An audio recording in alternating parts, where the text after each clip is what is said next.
bring it in, you know. Yes, sir. Yeah, Randy, does your process of punching the weeds last year round or just during the fall period right now? It's anytime you've got, for me, it's anytime there's grass like this for punching specifically. It's, you know, for me, I like to see it matted up on the surface and producing what is like, you know, a canopy, like a roof. And anytime I see that stuff, I go hit it. I drop in it. And it's any time of year. This is taken in January on Okeechobee. This is January, so you can imagine what this place looks like in the middle of the summer. So, and that's year round. And in fact, on Okeechobee, the colder it gets, the deeper in these kind of places you want to go. If you guys ever get the chance to fish a place like this, and you're in an early part of the year, bad cold front, the fish you're chasing are in here. They're in here. When it's really nasty cold, you know, when it's warm and fish are active, you're working out here on the outsides of this stuff.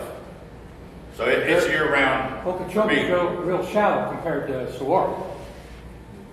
Well, Saguaro, you know, from what I've seen, I'm limited on my time that I've spent on Saguaro.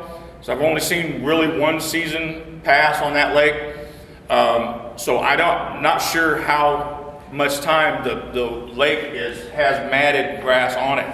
I know it's had it for most of this summer. Yeah, but this year is what's phenomenal. Right. Now, that's what I understood is that Saguaro hasn't always had grass. Right. So I don't really know the whole cycle. Not like what we have right now. Right. It's fantastic right now. And I'll tell you something.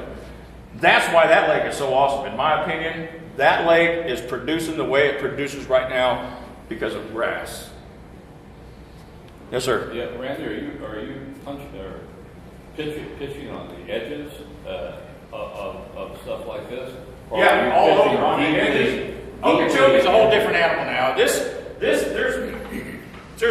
hundreds of miles of this on Okeechobee. No, I know, but that's Saguaro. On Saguaro, when you have these isolated mats, I work the whole thing. I work the outside, I work inside, I work as far back as I can get it. If it's pushed up against tules, I'll work it all the way back into tules as far as I can, all over.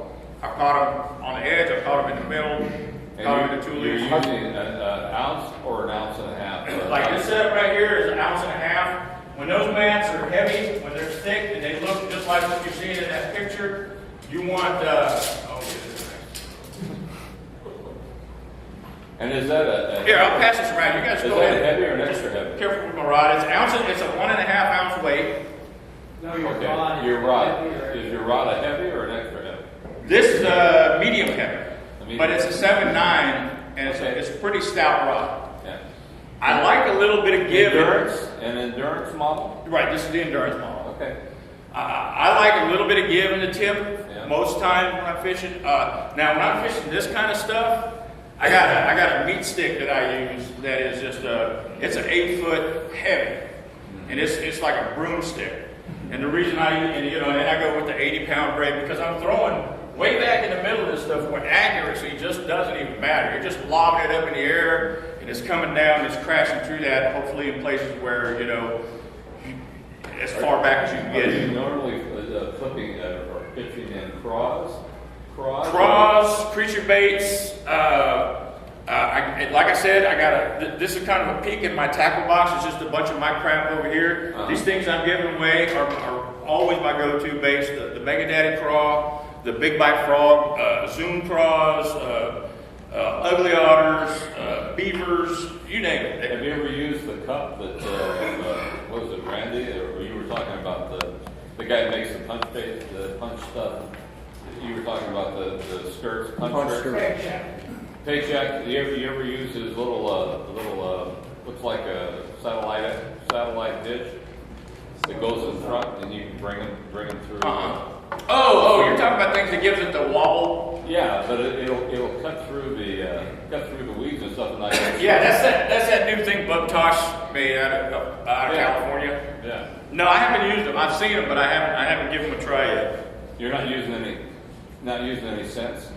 No. Well, the Gambler products are all infused with that bang garlic. Strong. Yeah. Yes, sir. Here's another question. When you drop it in there, do you get mainly on the drop, or do you guys, how long? You get, It varies from place. You know, in Okeechobee here, if you're on Okeechobee and it's warm and fish are active, when you drop that thing in there, I mean, it never hits the bottom, and they jerk the rod out of your hand. I mean, they'll jerk the rod tip right into the grass. They hit it so hard, you know. If you're probably for the most part here in Arizona, my experience has been it's just a mush bite. I've had a few, you know, bone jarring strikes when I drop it in, but mostly it just loads up. It's like they see it and they grab it and they just sit there with it, you know. They don't know what to do. It's weird, especially Patagonia. Patagonia is the absolute worst. It's just such a mush bite. And when the bite is on down there, you can feel it pretty good. But there's other times where you got to work it. I was just wondering how much work you'll do before you give up. I don't spend any time. I go through, I put it in there, I'm pulling it out. I'm putting it in there, I jig it once or twice, and pull it out.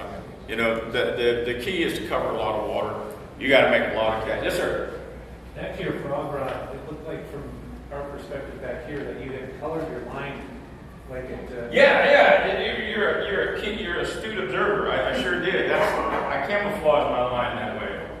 I don't even. It's just to break that. Yeah, you can pass that one around too. What he pointed out was he saw one of my little tricks I probably didn't really want to give away. Too late. I camouflaged my line. No, I had every intention of talking about that today. I keep these in my boat all the time. Green permanent marker.